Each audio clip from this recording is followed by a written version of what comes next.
दोस्तों बड़ी खबर, वृद्धावस्था पेंशन फिर से लेट क्यों हो रही है? क्या 1000 की जगह 1500 मिलेगा? और क्या एक साथ 3000 या 4500 आएगा? पूरी सच्चाई आज की इस वीडियो में आपको मिलने वाली है। पैसा लेट क्यों हो रहा है? 1000 रुपया मिलेगा या 1500 मिलेगा? 3000 मिलेगा या 4500 मिलेगा? सब कुछ इस वीडियो में दोस्तों कवर करेंगे। तो सबसे पहले बात करते हैं पेंशन लेट होने की।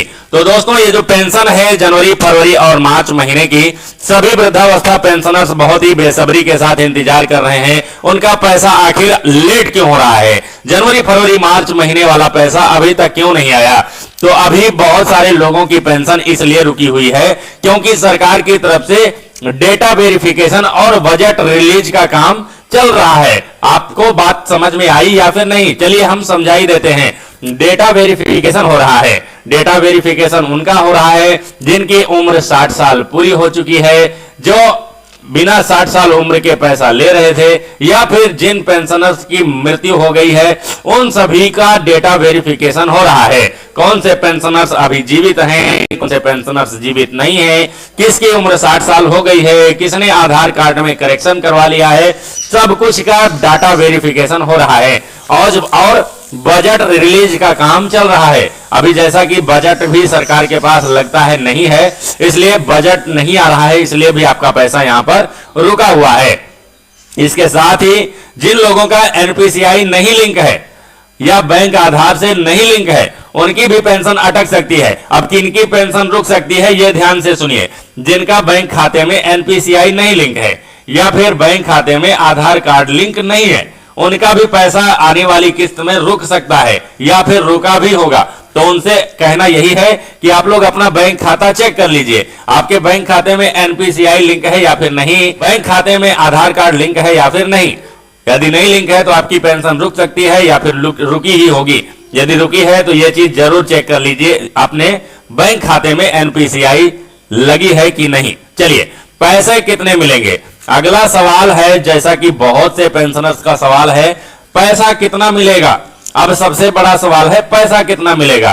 अब इसको एक बार हम पढ़ देते हैं, उसके बाद आपको समझा देते हैं। अभी जो अपडेट निकल कर आ रही है उसके अनुसार 1000 प्रति माह पेंशन चल रही है। हाँ, बिल्कुल सही बात है। अभी तो आपकी पेंशन 1000 महीने के हिसाब से, लास्ट में 3 महीने का जोड़ करके 3000 रुपए आता है। लेकिन कुछ खबरों में 1500 करने की चर्चा है, लेकिन अभी ऑफिशियल कंफर्म नहीं हुआ है। जी बिल्कुल, 1500 की चर्चा बहुत ही तेजी से चल रही है और ऑफिशियल कंफर्म नहीं हुआ है। लेकिन ट्विटर हैंडल पर ट्वीट करके मुख्यमंत्री योगी आदित्यनाथ जी की तरफ से यह कंफर्म भी कर दिया गया है कि पेंशन बढ़ोतरी हो रही है। तो आगे देखिए, अगर बढ़ोतरी होती है तो 3 महीने का एक साथ 4500 तक मिल सकता है। जी बिल्कुल, अभी जैसा कि 3 महीने का 3000 मिलता है, लेकिन आने वाली पेंशन अप्रैल, मई और जून महीने की पेंशन, अप्रैल, मई, जून की पेंशन 1500 के हिसाब से 4500 तक मिल सकता है। मिल सकता है नहीं दोस्तों, बिल्कुल मिल ही जाएगा क्योंकि बढ़ चुकी है पेंशन। तो चलिए, कब आएगी पेंशन? सबसे बड़ा सवाल है सभी दोस्तों का, सभी वृद्धावस्था पेंशनर्स का सबसे बड़ा सवाल है कि कब आएगी पेंशन। अब बात करते हैं सबसे जरूरी, पेंशन कब आएगी? अनुमानित डेट मैं बता रहा हूं दोस्तों। जैसे ही ऑफिशियल डेट आएगी मैं आपको वीडियो बनाकर तुरंत ही सूचित करूंगा। तो चलिए, अप्रैल, मई और जून की पेंशन, जैसा कि अभी तो वृद्धावस्था पेंशन जनवरी, फरवरी और मार्च महीने की ही नहीं आई है, जैसा कि डाटा वेरिफिकेशन का काम चल रहा है और बजट रिलीज भी नहीं हुआ है, इसलिए पेंशन लेट हो रहा है। लेकिन कोई बात नहीं, अब मैं बात करूंगा, जैसा कि मई महीना चल रहा है तो अब आने वाली अगली किस्त की मैं बात कर रहा हूं। तो अप्रैल, मई और जून की पेंशन एक साथ आने की संभावना है। वहीं जनवरी, फरवरी और मार्च की बची हुई पेंशन भी इसी दौरान क्लियर हो सकती है अगर रुकी हुई है तो। यदि आपकी जनवरी, फरवरी, मार्च की पेंशन रुकी है तो वो भी पेंशन आपको इसी जून महीने में, अब डेट क्या है आप लोग ध्यान से देख लीजिए, 15 जून से 25 जून के बीच में, 15-20 जून या 25 जून के बीच में कभी भी ये पैसा आपके खाते में दिख सकता है। जैसे ही पेंशन आना शुरू होगा मैं आपको तुरंत ही वीडियो बनाकर अपडेट करूंगा। तो जरूरी काम, सबसे जरूरी काम आपको क्या करना है चलिए वो बता देते हैं। इंपॉर्टेंट इंस्ट्रक्शन, जरूरी काम, आपको अभी क्या करना चाहिए? अपना पेंशन स्टेटस जरूर चेक कर लें।